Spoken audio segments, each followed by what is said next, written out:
Hi guys! Today we're out at the archery range and I wanted to share some archery tips with you. I'll be sharing 5 reasons why your arrows may not hit the exact grouping that you want.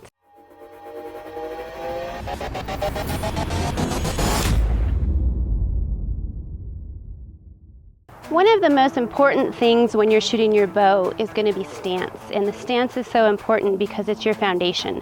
We'll start with that because you need to have a good foundation before you can make accurate shots. And I'm out here at the 3D range today because the ground is uneven, it's not level, and there are scenarios that are going to happen where you're not exactly flat and square. And that's something that you need to practice if you intend to go on hunting scenarios or if you plan to come out and shoot 3D competitions.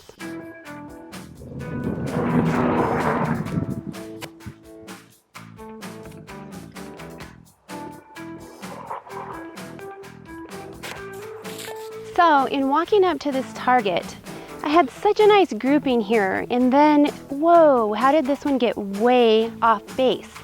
Your stance and altering your stance and your balance. You want to remain square even on your hips. Also your elbow. If you turn your elbow, it's going to cause a cant. So you want to make sure your elbow is turned out away from you. Another thing is you are punching your trigger. If you're jerking it, it's going to cause your bow to move. So you want to make sure when you touch the trigger, you're not jerking it. On the bow, when you have your grip, you're gripping the bow too tight. If you're right-handed, if this, like this arrow, zinged off to the right.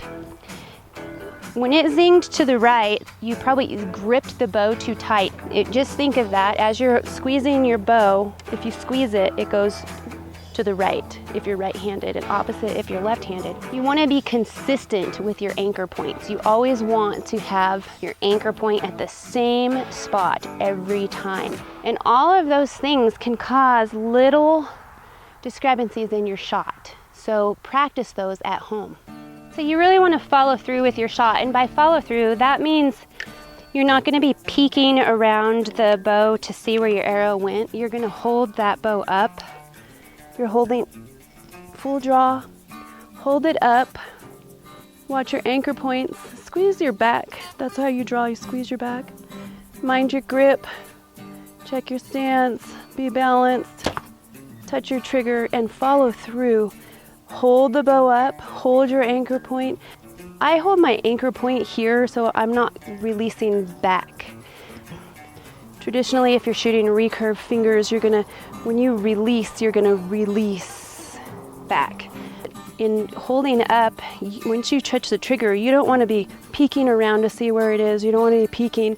That's tilting and canting your bow. So draw, hold, gently touch the trigger, follow through. The more you practice at home, the more this will be ingrained in your memory. You won't have to think about it a step, and it'll help you be more accurate the more consistent you are with your setup and your stance with your bow. Good luck. If you have any other tips or questions, please let me know in the comments. Also, please give me a thumbs up and don't forget to hit that subscribe button and turn on the email notifications. Thanks for stopping by.